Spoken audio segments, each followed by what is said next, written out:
Welcome back to This Week in Indies. Come on, Mary, don't fear the Reaper. A story might live or die on the strength of a crucial character's death. Why this character? Why this part of the story? Do we kill a character for the purposes of plot, or do we do it for the reaction of the reader? Are some characters born fully formed from our imaginations just for the moment of their death? These are just a few of the pertinent questions a writer has to ask themselves when contemplating the death of a friend. Today we will ask our talented panelists if death is on the table, and if the threat of death can be just as powerful as an actual character's demise. Then C.L. Cannon will be along with a selection of indie books you may like if you are a fan of The Knife of Never Letting Go by Patrick Ness. Finally, we have another 5-minute drill where I ask the panelists 10 questions that must be answered or they suffer a gruesome fate. Set aside your arsenic in own place, put down the lead pipe, and unplug the electric chair while you enjoy another fantastic edition of This Week in Indies with your host, S.M. Hillman.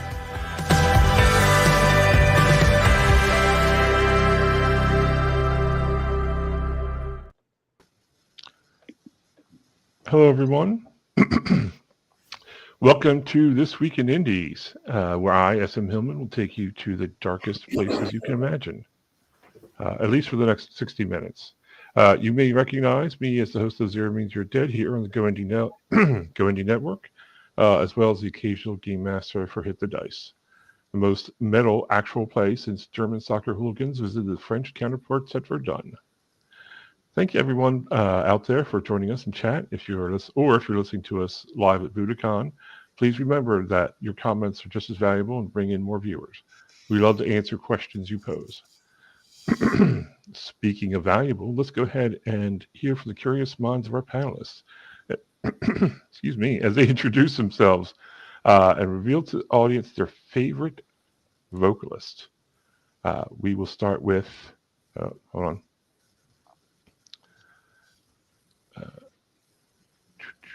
Oh, hold on. No, not me. There we go. Hi, everyone. I'm the Tropical Eccentric, Carolina Cardona here. I'm an author of steampunk and science fiction, but it is steampunk set in the Caribbean and tropical places. And I'm live streaming today from sunny, but today kind of stormy Key West. So thank you. So happy to be here. Thanks so much, Carolina. David? Hi, I'm David Green. I am in the not so sunny but very rainy west coast of Ireland, so it's very, very different to Key West. I write epic fantasy, urban fantasy, and cozy fantasy. Awesome. Do you have a favorite vocalist, David? A favorite what, sorry? Vocalist, singer? Vocalist. Robert Plant. How about you, Carolina? Who do you like? Favorite singer? Favorite singer right now? I have to say I do like Lana Del Rey. Awesome. And A.F. Stewart? Hello. Hi, I'm Anita Stewart, right under A.F. Stewart, fantasy and horror books that have high death counts. I also host the Shadows and Ink podcast and the Words That Kill show for Go Indie Now. I have some design stores over on Zazzle, and that's me. And my favorite vocalist is actually a group, which is Bon Jovi. So.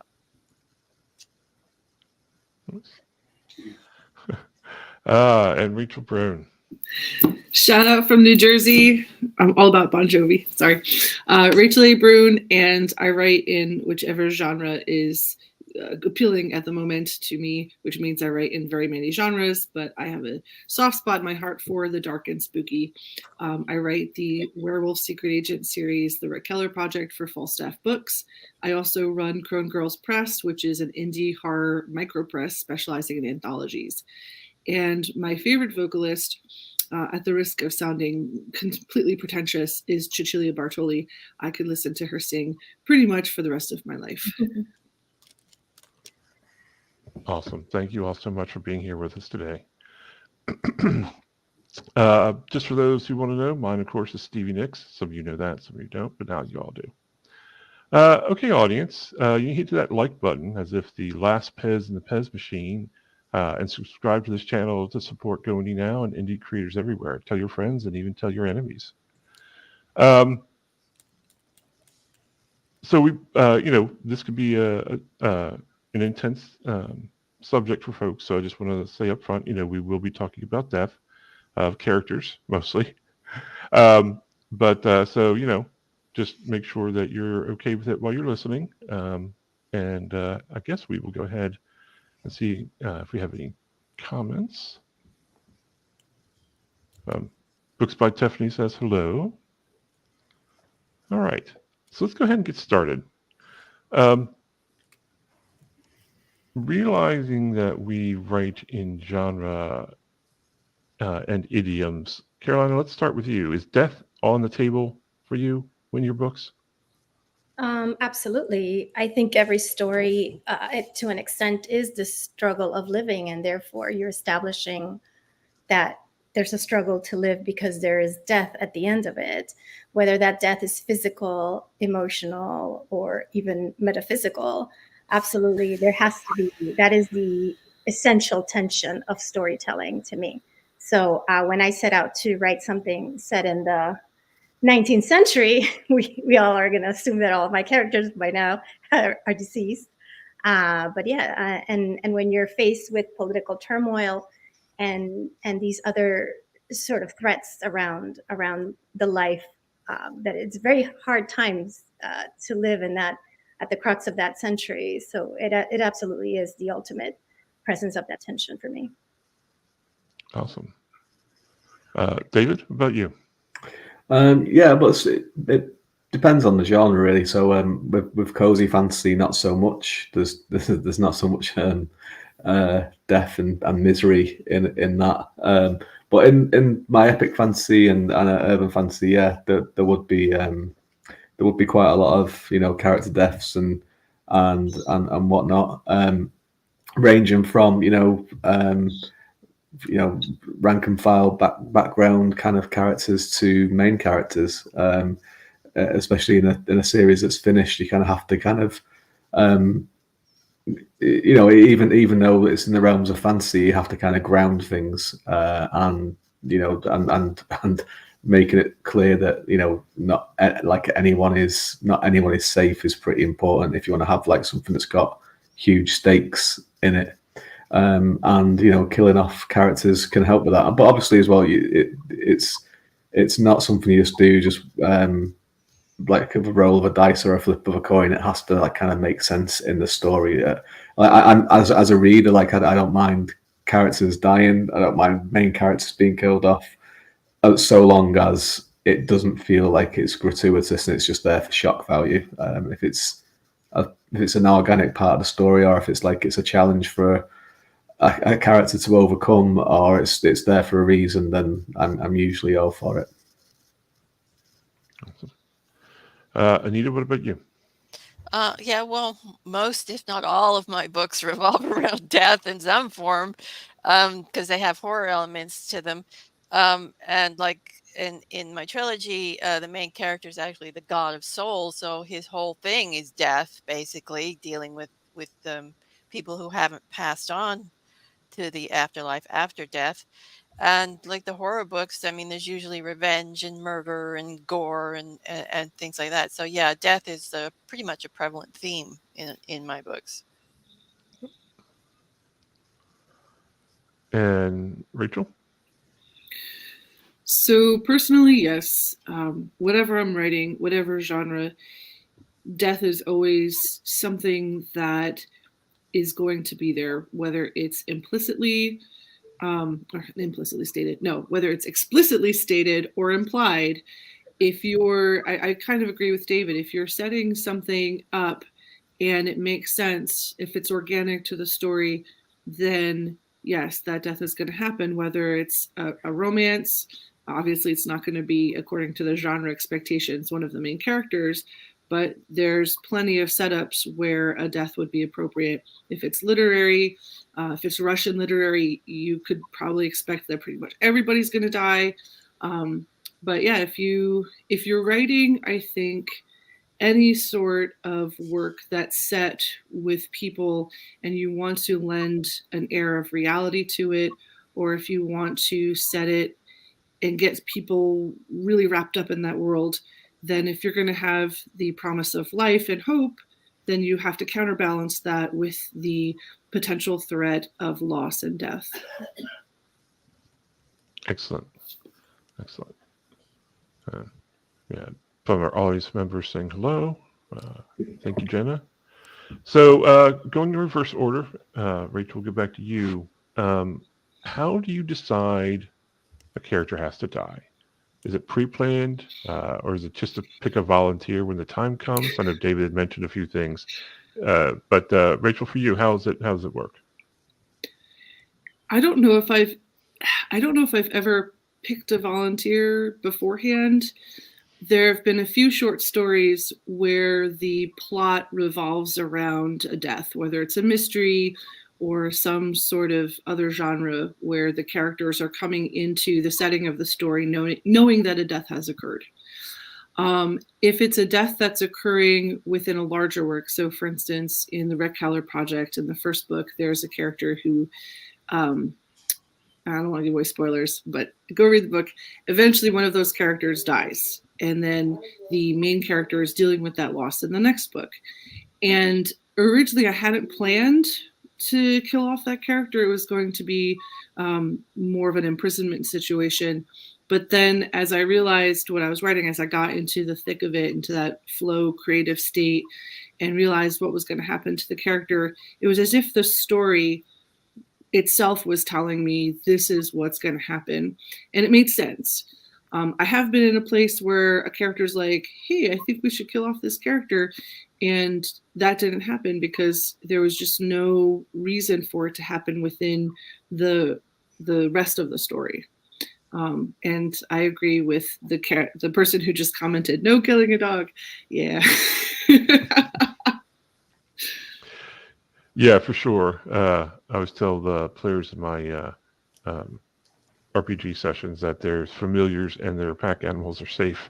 I'm not going to be killing any of their animals off. Anita, how about you? What is it? How do you decide who lives and who dies? Well, I'm a big planner, so I plan out all my books beforehand. So I pretty much know who's going to die and who isn't.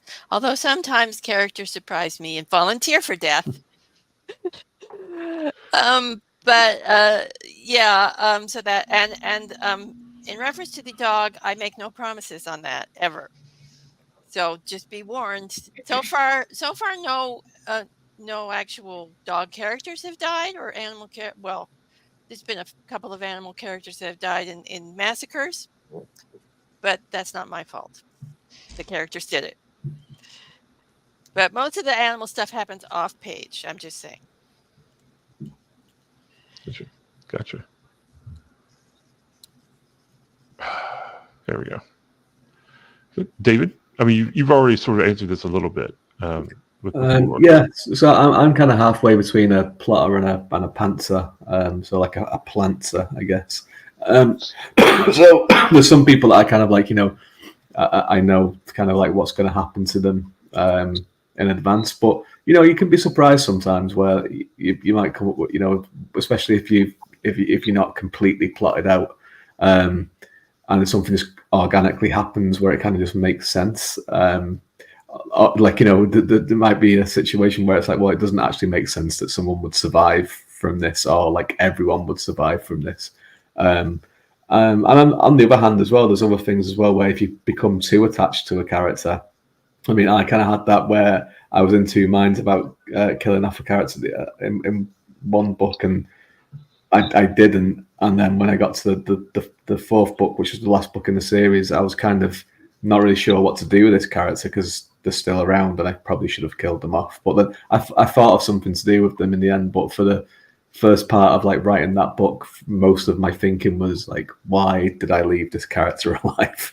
So there is that kind of thing where it's sometimes if you run out of story with someone, it's nice to kind of, unless you can retire them somewhere nice and sunny like Carolina is somewhere like there.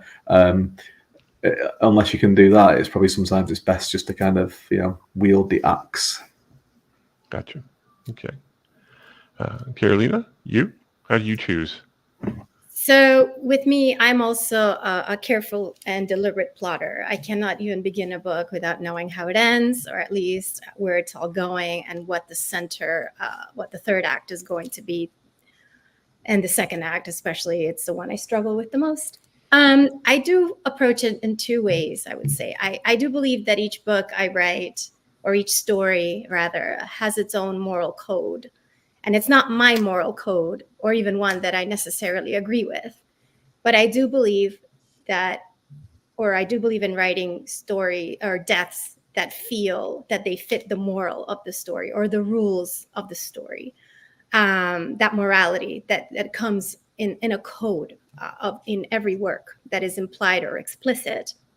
And that sometimes happens against my own will. Characters that I'm extremely attached to, I feel, will need to suffer the greatest consequence. And then at the same time, I also believe that life teaches you the lesson of randomness, and that something unexpected is going to happen, and you as a writer have to contend with that, because that's how your story is grounded in reality, and it's what a lot of us experience, something that we never see coming, and we have to kind of address it, and it fits the story because it's unexpected, and it's going to be a testament to your own skill and your own power to wield what you've created. So it's fun and challenging. Awesome. And I'm going to throw this open to anyone. Do we find we spend more time with or more care with the death of an antagonist or an antagonistic character versus a protagonist, either a main character or a side character, that sort of thing, but someone who's on, if in a story that has sides, which could be multiple sides, are we more careful about killing the protagonists or the antagonists? I take the same care with killing all my characters, although the antagonists usually die in far worse ways than the other characters. But yeah, I think every character deserves equal attention when you're killing them off.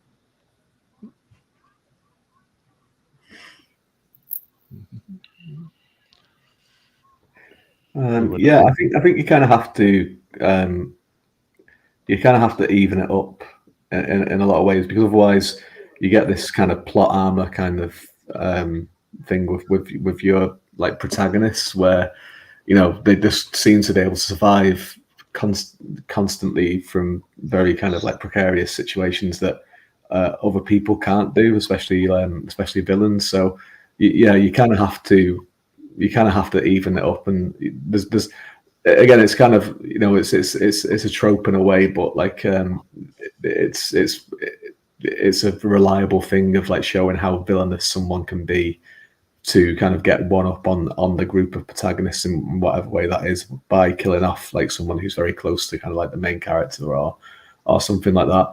And it's it's used quite a lot, but it's used for a good reason, because it's effective. So it's it'd be a bit unbelievable and kind of you'd kind of lose some of the tension and some of the stakes if it was the group of good guys were untouchable, in my opinion anyway. I think it really depends on, I want to say, genre. And I also think it depends on, to a certain extent, how the world that you've built views death. And I'm thinking specifically here of Bernard Cornwell's series, The Last Kingdom. And through that series, the main character, the protagonist, faces a lot of danger. But because of the genre, you're like, well, this story is about Uhtred, so pretty sure he's going to survive because he's the one telling us the story. But through that series, every book you're dealing with the loss or the potential loss of characters that you've come to really feel for during this series. And some of the deaths, I think, are more tragic than others because of their circumstances. But also, each of the characters, depending on their background, has a different way of looking at the next life. And I think that as writers, that's something we need to be aware of, is how our characters feel about death, because that's going to affect some of the decisions that they make when they're making the decisions about risks they're going to take, actions they're going to take, that sort of thing. Awesome. And Rachel, sorry. No, go ahead. Yep. No, just to follow Rachel, because this made me think a lot. One of my biggest influences right now is Japanese anime. And if any of you are familiar with one of their bigger shows, you start noticing things that these stories kind of bring together. And one of them is whenever you have a story arc that is leading to the death of a big villain, right before that villain dies, a lot of these shows, and I'm thinking Demon Slayer, starts to bring up the antagonist backstory and even takes us to their childhood. So how you feel about that character changes like 20 minutes before they are killed. And it is extremely effective because maybe by our story structure standards, that seems sort of like a throwaway or sort of tacked on late. The way that it is done ends up feeling completely devastating. And that has been one of those things where Japanese storytelling right now is changing the landscape, at least for me, on how to build these stories. So, just following up on that a little bit. So creating, so it's important to create meaning then for at least in some characters' deaths. It's important to create some meaning there that affects the reader. Right? Is that what we're hearing here? Yeah. Yeah. Awesome. Again, just throwing this out to the group. How you handle death in your books, is that based on any, don't feel free to get too deep, but in your own personal experiences, or mostly on, do you follow along things that you've read or watched, genre and idiom, that sort of thing? That's a rough question, Sean. It's a rough question. For me, I think I don't really have a lot of character deaths. At least not like, I'm not going into a book thinking, who's going to get it on this page. But I think some of the most effective deaths have been, I think maybe drawn from, I don't want to say real life situations, but drawn from personal experience with how I've dealt with, how I've dealt with people leaving. So I think that when I was a younger writer, without a lot of that experience, I probably was not as effective as I am now, with more emotions to draw on, more complex emotions to draw on. And I don't want to say like, here's some writing advice. You should go and experience lots of loss and pain in order to be a writer. Like, definitely don't go out and do that intentionally. Otherwise we'll all get sued. But I would say maybe my point is, don't be afraid of drawing in all of that emotion that you've experienced and sharing it on the page. I wouldn't say it's necessarily cathartic to experience, but I would think that it does make a more authentic character experience, and I think it will resonate with the reader on a deeper level. Thank you. Yeah, well, a lot of my deaths are skew over to the brutal side or the tragic side. So I draw a lot from historical perspectives for that, and because a lot of my books are based in history, and also a lot on true crime as well. And so, you need, so I draw on what drives the killers, what the victims of these killers have done afterwards to cope and to get through these horrific things. Because I mean, a lot of my books deal with horror and they deal with really traumatic situations. So that's kind of where I approach and pull in the emotional side for my character deaths.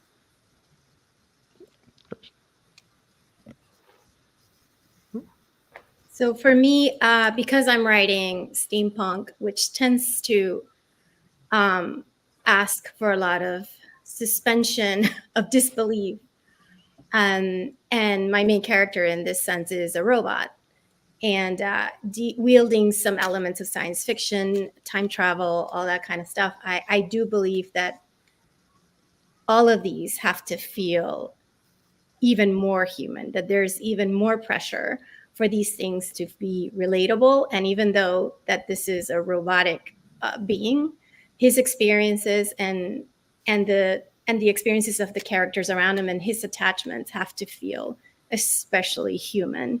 Otherwise, the story is kind of not really grounded for the reader. So absolutely, especially when you're dealing with something like fantasy, science fiction, and authors here who write these genres can probably attest to this. You have to make even a more strenuous effort to make these things believable, feel real, and feel very, very vivid and raw.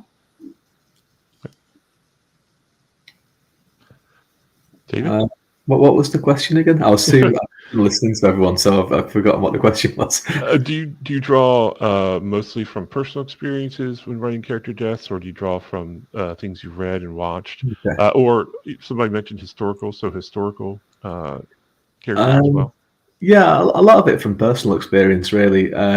Unfortunately, I had quite a lot of experience with death, especially in my earlier life. So, like, I think one of those things that Carolina was saying there about grounding things, especially in like a fantastical kind of setting, is that sometimes you kind of deal with each one in a different kind of way, and each death has to have a different purpose. And some of them can be quite cathartic. So if it's a really villainous character, for example, it can be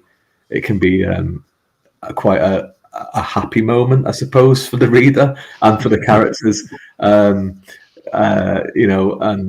then there's you can have like moments that are very shocking, because death can happen so quickly and it can be over in the blink of an eye, and sometimes people don't get the chance to say goodbye to people. And that can be something that really kind of has a lasting effect on a person. So you kind of reflect that in the characters as well. And then there's times as well then when people do get to say goodbye, and you kind of want to make that moment realistic, and you want to kind of get that feeling of saying goodbye to someone for the final time right on the page, because even if you aren't kind of drawing from personal experience and you're kind of looking at it from things that you've read or things that you've seen and what have you, someone reading it will probably have gone through something quite similar, even if it is in a steampunk world or a fantasy world or a horror setting or what have you. The base emotion of it, someone will have been through, and you want to make sure that kind of rings true, because it will remind them of that moment. So you kind of want to give it the justice and the kind of respect, but also give it the profound kind of feeling that it deserves as well. So it's a tricky one, but and it's unfortunate that if you have had experience, it's something that you can draw on. But yeah, it's one of those things. It's like each one is different though. It's not every death is going like it is in life. It's not every death is going to hit you in the same way. And it's every death in a story isn't going to affect the story in the exact same way. So you have to kind of figure that out and kind of make sure the ramifications of it are correct as well, and the shock waves of it are correct in the story, I suppose. Thank you. I know that was a little bit of a tougher question. We have a comment from Kinder Creatures responding to Rachel. This resonates with me, Rachel. I could really do the kind of writing I'm doing before being hit by a lot of losses in my life. I think that, that's probably something we can all relate to. Let's just make it a little happier. Is there a death that you wrote or have read or watched that was particularly amusing? Obviously death itself, not necessarily amusing, but one that you've read or made you sort of like laugh out loud or, oh, that's clever kind of thing?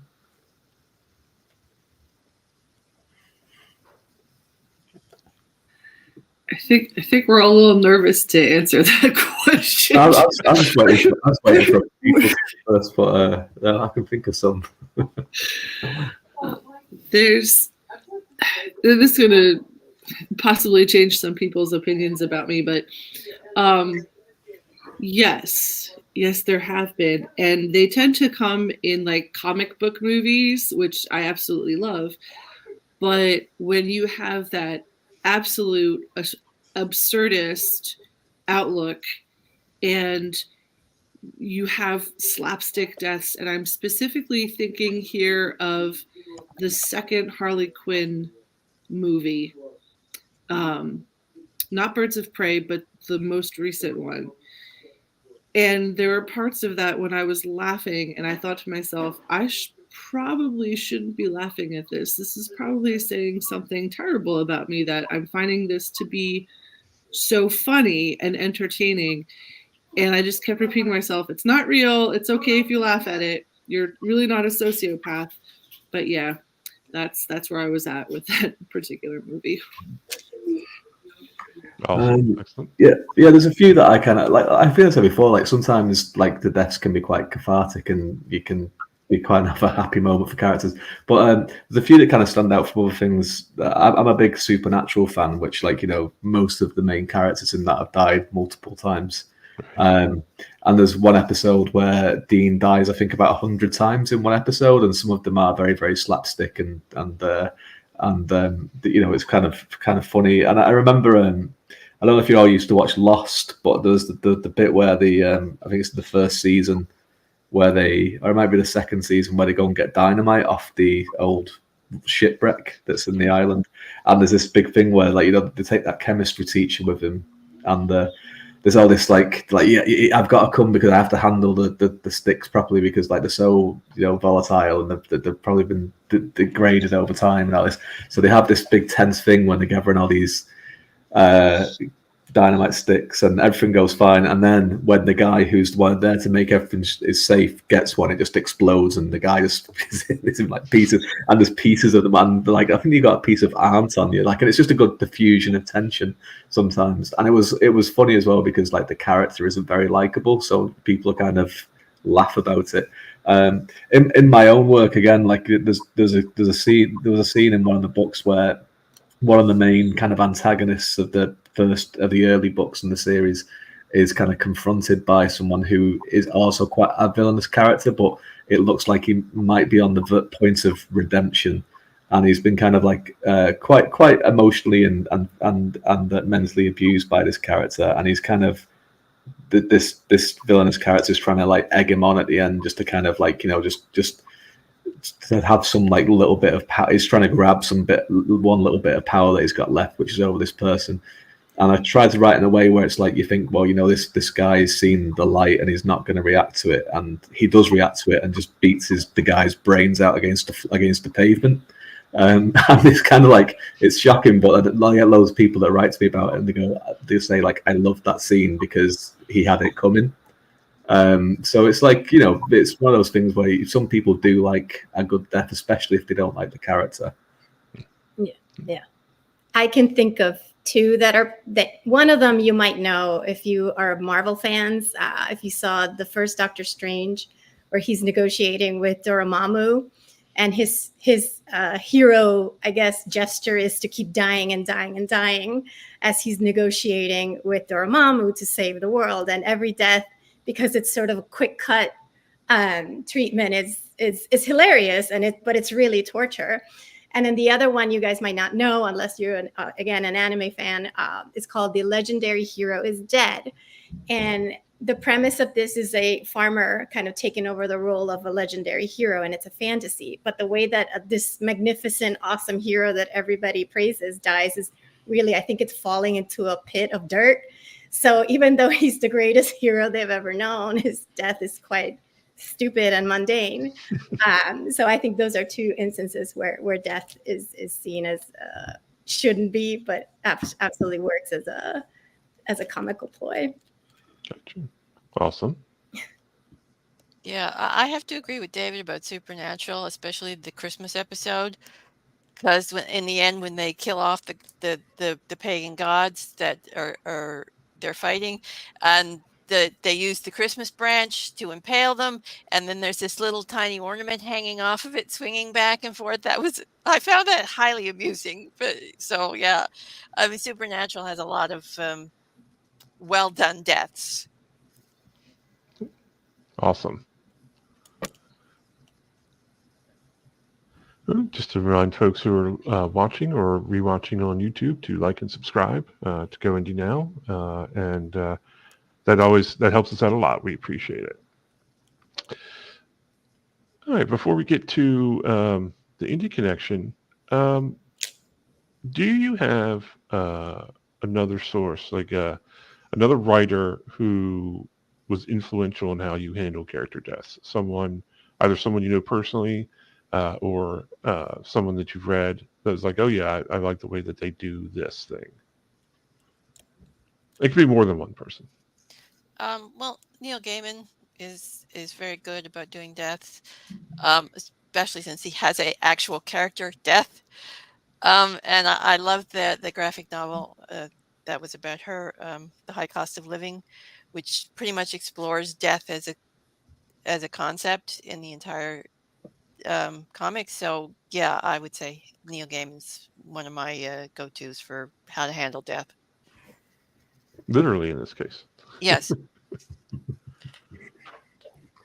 I really like Joe Abercrombie as a writer. Anyway, I think he's probably my favorite kind of modern day writer. And he does it. He does it great because again, he does it in a very, very realistic way. It's like, and there's a good variety to his character deaths, and sometimes they can be quite violent, and sometimes they can be quite sharp and short, and sometimes they can be quite funny as well. But they never feel they're just thrown in there just for shock's sake, which I think for me is a big criticism for me of George R.R. Martin, where I feel like sometimes there's just a few deaths thrown in just to shock people.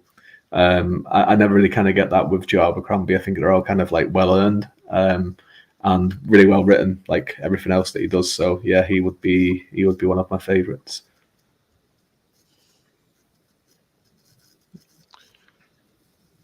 Carolina, Rachel? Yeah, off the top of my head, my favorite author is Susan Kay, English author, and she wrote a retelling of the story of the Phantom of the Opera called Phantom, and throughout it's a very violent story, but she kind of delves into the childhood and life of Eric, and it's a very violent sort of life, moving across countries, a continent, and she treats a violent murder, struggle, death with the same, I say, aplomb as she does a child death or a long drawn out illness. So I was paying attention to when the deaths are sudden, when the deaths are a result of violence, and when they're natural. I think every death in that book is handled very, very, very well and very effectively for me.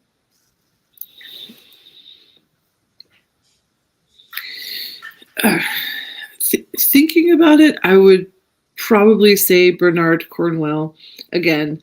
And for me, the reason is that he writes military historical fiction, the Last Kingdom series, the Richard Sharpe series.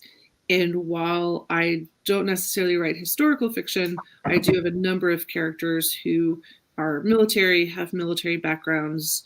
And so looking at it now, thinking about it right now, I'm like, yes, I think that's kind of where I get a lot of my influences, writing the deaths and the aftermaths of deaths, and how the characters who remain deal with the, what happens after one of the characters dies.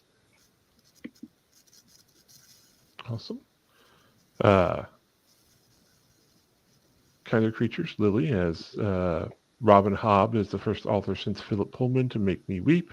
Had a character death, just devastatingly beautiful, handling of the death of beloved characters. Yeah, I'd agree with that. Robin Hobb's great. I would too. Yep. All right. So, Seal Cannon. Let's take a break from the macabre analysis of dead characters, and let Seal Cannon grow your to be read piles with the Indie Connection. As soon as I find it. And here we go.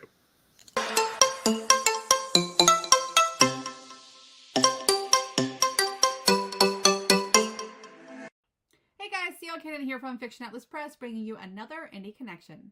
Today I'd like to tell you about some indie books that you might enjoy if you're a fan of The Knife of Never Letting Go by Patrick Ness. The first book I have for you is called The Hush by E.A. Milonis. It's been years since language was outlawed. Speech, writing, all sacrificed for the sake of unity. A small-town teacher dying from cancer can't remember the last time she spoke to her husband. Their life has been filled with resentment and tragedy, but burying their grievances in the silence helps them endure.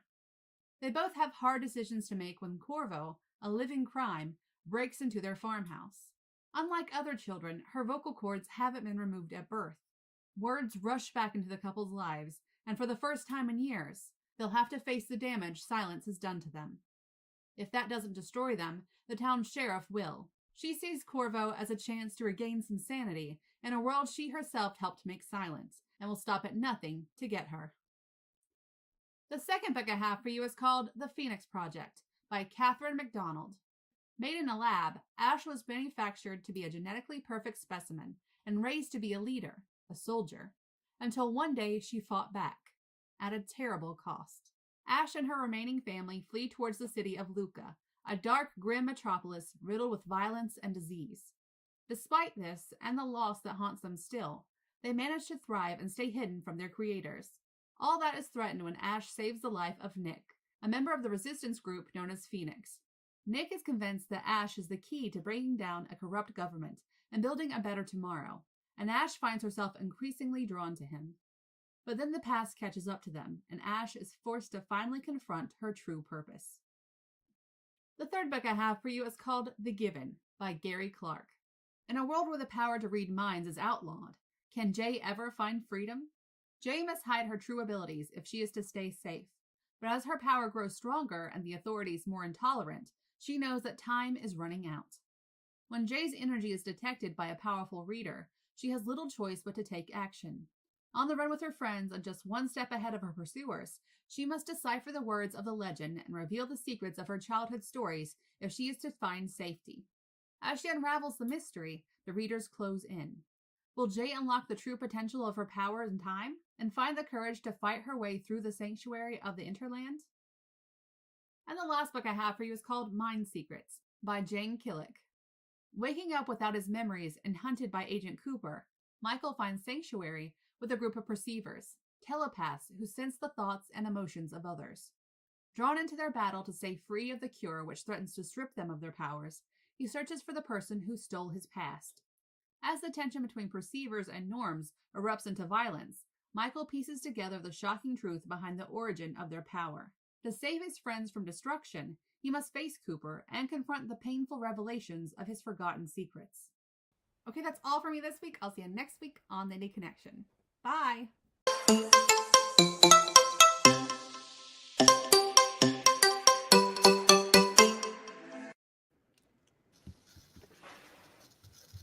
All right, more great books for folks to read.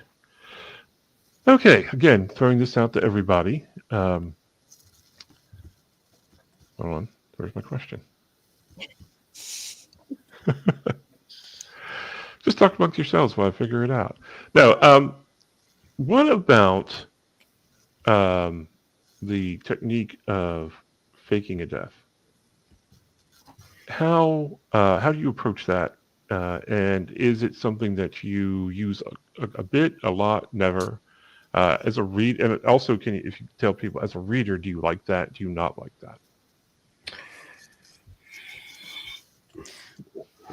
I don't think I've ever actually faked a death, but I have a character who dies, but he's immortal, so he doesn't stay dead.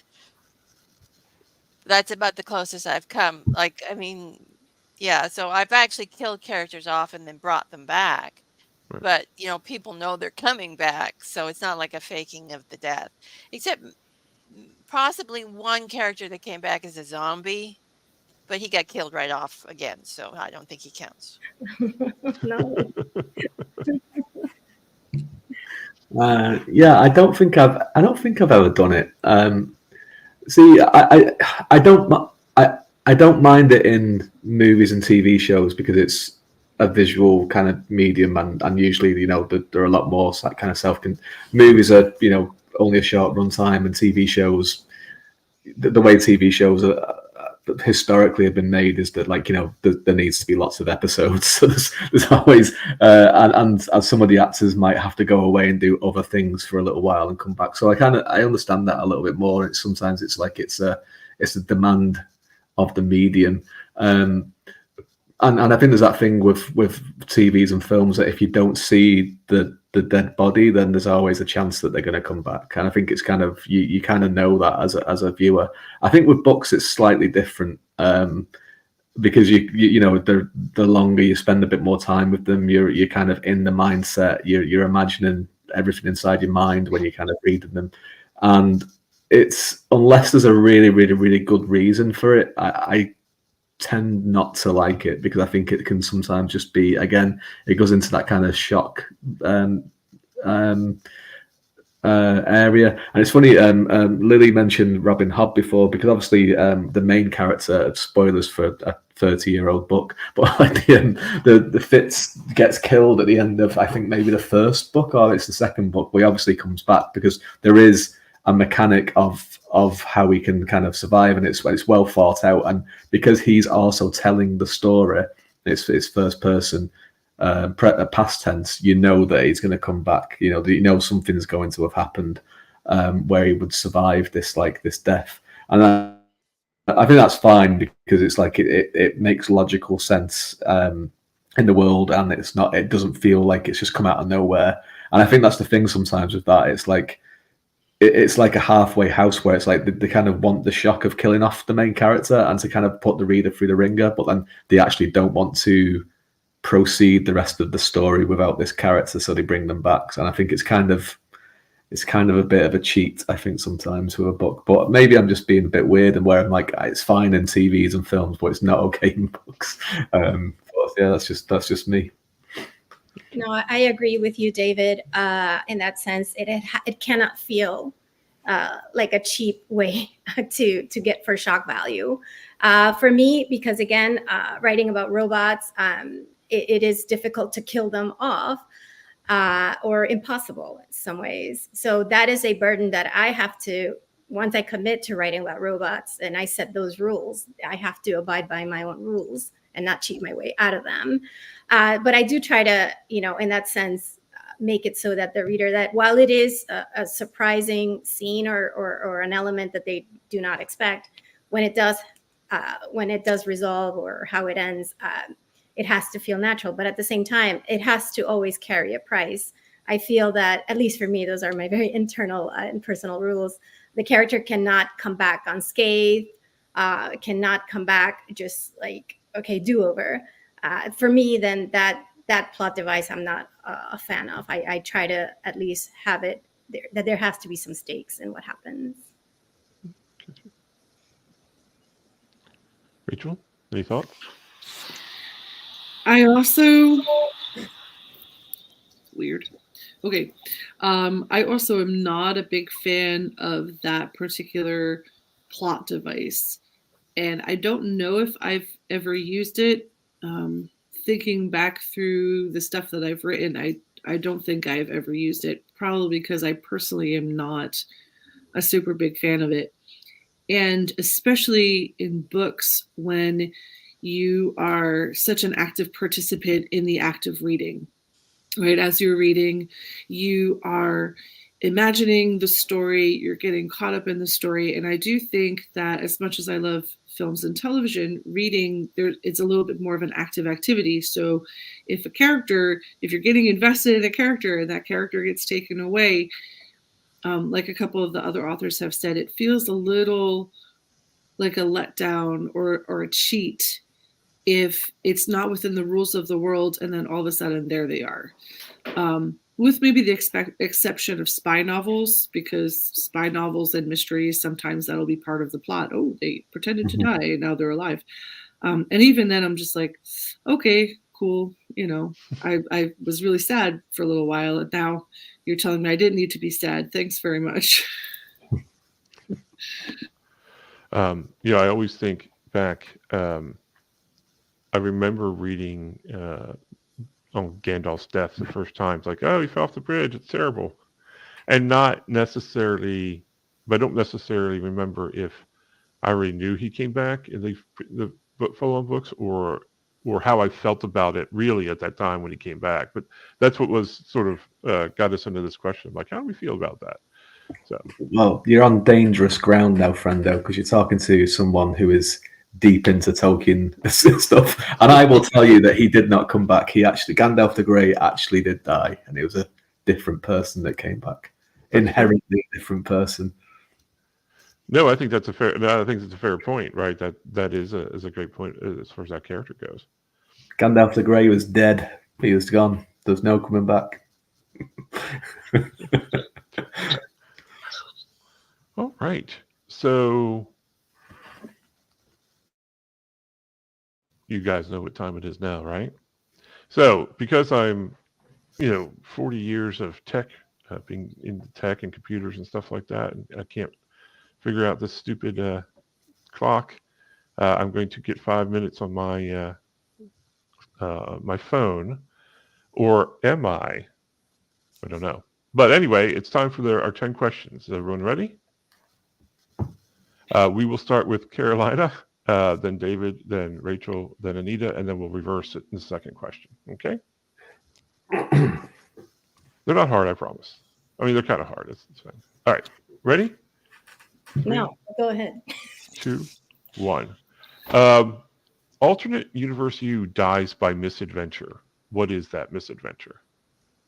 I forget how to swim suddenly. And not looking both ways while crossing the road. Okay. Petting something that I definitely shouldn't have been petting.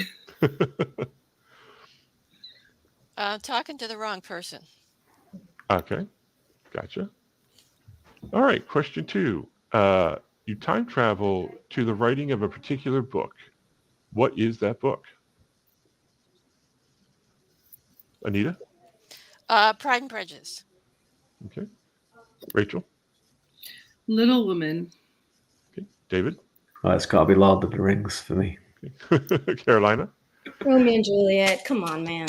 Okay. Question 3. Character death that you hated on the book or screen. Oh, dear. Helena? Robert Stark. Okay. Oh, that's a good one, because I actually stopped reading that book after that. I can't think. Robert Lee Scoresby in the second book, I think. But, yeah. Right. Rachel? It's a tie between in the Bubba the Monster Hunter series, the priest character, as well as Bernard Cornwell's Father Bayaka in the Last Kingdom series. Okay. Anita? Pretty much everybody in The Book Thief. That's a 3 Kleenex book, I tell you. So we'll reverse this a little bit. Anita, a character that didn't die, that you feel like should have died in book or screen. Oh. I'm drawing a blank on that one. Sorry. No problem. Rachel? Probably about 90% more of the characters in the George R. R. Martin series. David? Oh God, Ben from Lost probably should have died. Carolina? I'm drawing a blank on her name, but it's the wife of the Great Gatsby. Oof, I forgot her name. The Greater Gatsby. Huh? Yeah. the Greater Gatsby. That's what she's called. Yes. Gotcha. And it all. All right, this is a little easier, or maybe not. Carolina, your favorite Batman? Adam West, Kevin Conroy, Michael Keaton, or other? Michael Keaton. I'm sorry. Nothing to be sorry about. David? I really like Robin Pattinson, but I think Christian Bale. I'm going to agree with David. Christian Bale. Okay. No, Kevin Conroy all the way. Best Batman ever. Got it. Yep, agreed. Best served cold. Revenge, oysters, or bad news? Anita? Revenge, of course. Rachel? Oysters. Yeah, I'm going to say oysters. Hot oysters would be disgusting. Revenge. Right. Okay. Awesome. A more interesting romance partner, I guess. Mario, Pikachu, or Miss Pac-Man?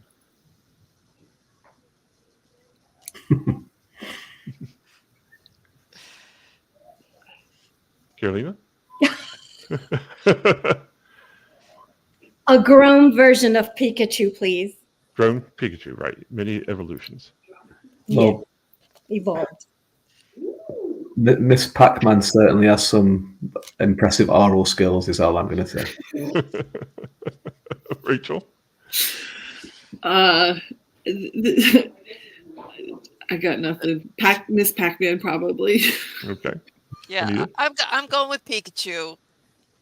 Okay. Electrocution. That works, I think. I always say that. Yeah.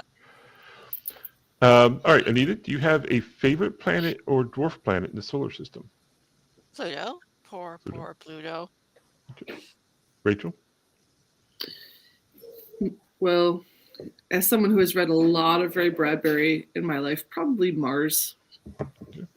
David? Saturn. I like the rings. Okay. Carolina? I'm moving in with David to Saturn. Nice. Hannibal or Dexter? Who kills who? Ooh. That's a tough one. Yeah, I'm going to have to give it to Hannibal. Rachel? I agree. I feel like Hannibal was more behind the scenes thinker type of guy, and Dexter wouldn't have known that Hannibal was who Hannibal was until Hannibal was in prison, and then he wouldn't have killed him because he was in prison and there's cameras there. So I'm going to definitely say Hannibal. David? We're not talking about Hannibal, the war lord with the elephants across the Alps now. Okay. Right. Because he would definitely have won because he has an army. I've never watched Dexter, actually, so I'll have to go with Hannibal by default. Carolina? Yeah, Hannibal has the greater motivation, whereas Dexter has too many rules. Gotcha. All right, last question. When it comes to the character deaths, are you a plotter or a pantser? Carolina? I think I mentioned this before. Yeah. I would say 90% plotter and 10% ouch. Okay. And in the middle, a plantster. Okay. Rachel? When it comes to deaths, it's either or. It's either I've very carefully said this character is dead, or I'm deep in the creative flow and all of a sudden I've accidentally killed a couple of characters I wasn't planning on. Gotcha. Anita? Yeah, I'm a plotter when it comes to death. Awesome. All right. Thank you all for answering those 10 questions.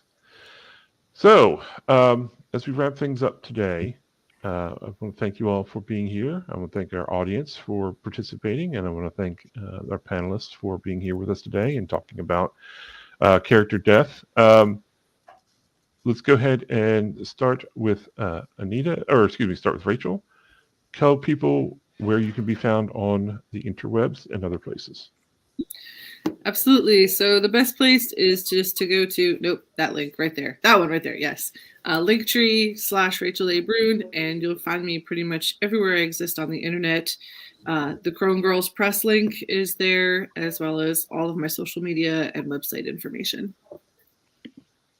Perfect. Anita? You can find me at afstewart.ca. You can find all the social media, all the books, everything there. And yeah, it's the easiest place to go. It's my website. Awesome. My website, which is down there, www.davidgreenwriter.com. It's got all of my books and all the places where you can come and say hello on the internet, and I will say hello back to you. Thank you. And Carolina.